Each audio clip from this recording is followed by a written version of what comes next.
North Korea देश को धरती का नर्क कहा जाता है क्योंकि ये देश पूरी दुनिया से बहुत ज़्यादा आइसोलेटेड है।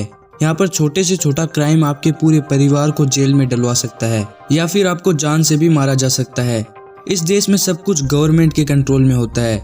जनता क्या देखेगी, क्या पढ़ेगी, क्या सुनेगी, सब गवर्नमेंट कंट्रोल करती है। अगर यहाँ के तानाशाह किम जोंग उन या उनके परिवार के बारे में किसी ने गलत बोल दिया तो उसे मौत के घाट उतार दिया जाता है। ऐसे देश में कौन रहना चाहेगा जहाँ इंसान की आज़ादी उसके पास नहीं होती। तो आज के इस वीडियो में मैं आपको नॉर्थ कोरिया से भागने के 5 तरीकों के बारे में बताऊंगा, जिन तरीकों से नॉर्थ कोरियन अपने परिवार और अपनी जान दांव पर लगाकर वहां से भागने और आज़ाद होने की कोशिश करते हैं। Number 5, the demilitarised zone. North Korea और साउथ कोरिया के बीच एक डीमिलिटराइज्ड जोन है जिसकी लेंथ 250 किलोमीटर है। ये डीमिलिटराइज्ड जोन नॉर्थ कोरिया और साउथ कोरिया को अलग करती है। इसके दोनों साइड लगभग 20-20 लाख सैनिक बंदूकों के साथ तैनात हैं। ये सबसे खतरनाक तरीका है नॉर्थ कोरिया से भागने का, लेकिन इसका मतलब ये नहीं कि यहाँ से भागना नामुमकिन है। इस रास्ते से जो भाग पाए हैं वो नॉर्थ कोरियन सैनिक है जिन्हें वहाँ की रक्षा करनी चाहिए थी, लेकिन वो खुद नॉर्थ कोरिया से इतने परेशान है कि वो यहाँ से साउथ कोरिया भाग जाते हैं। साउथ कोरिया एक विकसित देश है और नॉर्थ कोरियन शरणार्थियों को अपने देश का नागरिक मानता है। इसलिए नॉर्थ कोरियन लोग जिनके पास पासपोर्ट, वीज़ा, मनी कुछ नहीं है, उनके लिए सबसे सही जगह साउथ कोरिया है। Number 4, the Yellow Sea. North Korean लोग नॉर्थ कोरिया से बचने के लिए समुद्र का रास्ता भी अपना सकते हैं। येलो सी साउथ कोरिया के लिए आसान और छोटा रास्ता है। दोनों देश सागर के अलग अलग हिस्सों को अपने देश का हिस्सा मानते हैं। ये रास्ता साउथ कोरिया के लिए छोटा और आसान रास्ता है। ये बात नॉर्थ कोरियन गवर्नमेंट भी जानती है, इसलिए इस रास्ते पर नॉर्थ कोरिया की नेवी फोर्स पेट्रोलिंग करती है। अगर कोई नॉर्थ कोरियन उनकी नज़र में आ जाए तो वो उसे गोली मारने में जरा भी नहीं हिचकिचाते हैं। लेकिन कई अच्छे स्विमर्स यानी तैराक नॉर्थ कोरिया से तैरकर साउथ कोरिया तक पहुंचे हैं। समुद्र के जरिए जापान सागर भी एक रास्ता है। यहाँ से जाने के लिए एक बोट की जरूरत पड़ेगी क्योंकि ये रास्ता थोड़ा लंबा है। इस रास्ते से या तो सीधे साउथ कोरिया या जापान सेफ कंट्री होगी। अगर कोई नॉर्थ कोरियन जापान में जाता है तो वो उसे कोरिया के हवाले कर देते हैं, लेकिन साउथ कोरिया के, ना कि नॉर्थ कोरिया के।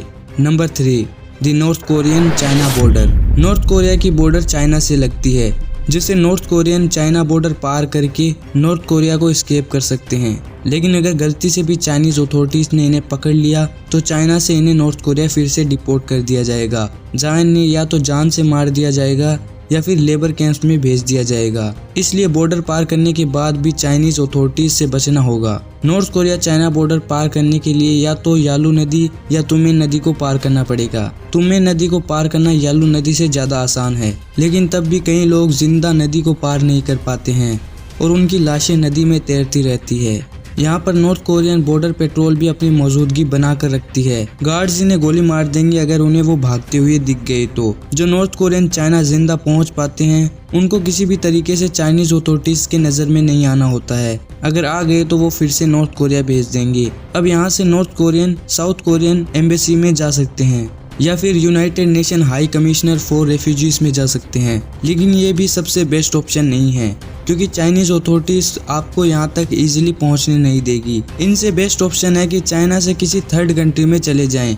इसी में आता है एशियन अंडरग्राउंड रेल रोड। ये खतरनाक रास्ता आपको चाइना के नीचे से एक सेफ कंट्री में ले जाएगा और सबसे सेफ कंट्री है थाईलैंड। अगर नॉर्थ कोरियन को थाईलैंड अथॉरिटीज पकड़ती है तो उन्हें साउथ कोरिया भेज दिया जाता है। Number 2, foreign labour camp. North Korea अपने नागरिकों को दूसरे देशों में लेबर कैंप्स में भेजता है। इन देशों में पोलैंड और रशिया भी आते हैं।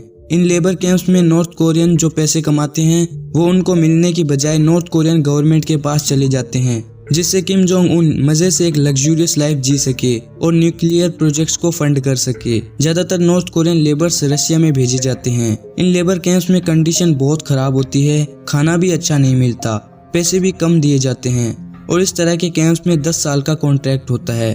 लेकिन फिर भी नॉर्थ कोरियन लोग इन लेबर कैंप्स में जाना चाहते हैं क्योंकि इन लेबर कैंप्स में कोई गार्ड उन पर नजर नहीं रखते हैं, बस उन्हें इन कैंप्स से भागना होता है। लेकिन ये भी कोई आसान बात नहीं है क्योंकि इन कैंप्स में जाने के लिए गुड फिजिकल कंडीशन, आपकी हिस्ट्री होनी चाहिए नॉर्थ कोरियन पार्टी को सपोर्ट करने की और आपकी शादी हो चुकी होनी चाहिए और बच्चे भी होने चाहिए, जिससे अगर आप लेबर कैंप से भागे तो उन्हें जेल में डाल दिया जाएगा। लेकिन ऐसा ज़्यादातर होता है कि कोई लेबर कैंप से भाग जाता है और उनके वाइफ और बच्चों को जेल में डाल दिया जाता है। Number 1, student exchange programme. Student exchange programme के अंतर्गत एक नॉर्थ कोरियन स्टूडेंट विदेश में जाकर पढ़ सकता है। हर साल कई चाइनीज स्टूडेंट्स नॉर्थ कोरिया पढ़ने के लिए आते हैं। वैसे नॉर्थ कोरिया पढ़ने के लिए बहुत अच्छी जगह तो नहीं है, फिर भी कई चाइनीज स्टूडेंट्स यहाँ पढ़ने आते हैं और साथ ही कई मेहनती नॉर्थ कोरियन स्टूडेंट्स को विदेश में पढ़ने का मौका मिलता है और साथ ही उन नॉर्थ कोरियन स्टूडेंट्स को वहाँ से बचकर भागने का भी मौका मिलता है। तो ये था आज का वीडियो। उम्मीद करता हूँ वीडियो पसंद आया होगा। पसंद आए तो इस वीडियो को लाइक करें और चैनल को अभी तक सब्सक्राइब नहीं किया तो सब्सक्राइब करके बेल आइकन को दबा दें। इससे मैं कोई पैसे नहीं कमाता, लेकिन आपको नए वीडियोस की नोटिफिकेशन मिल जाएगी। Thanks for watching.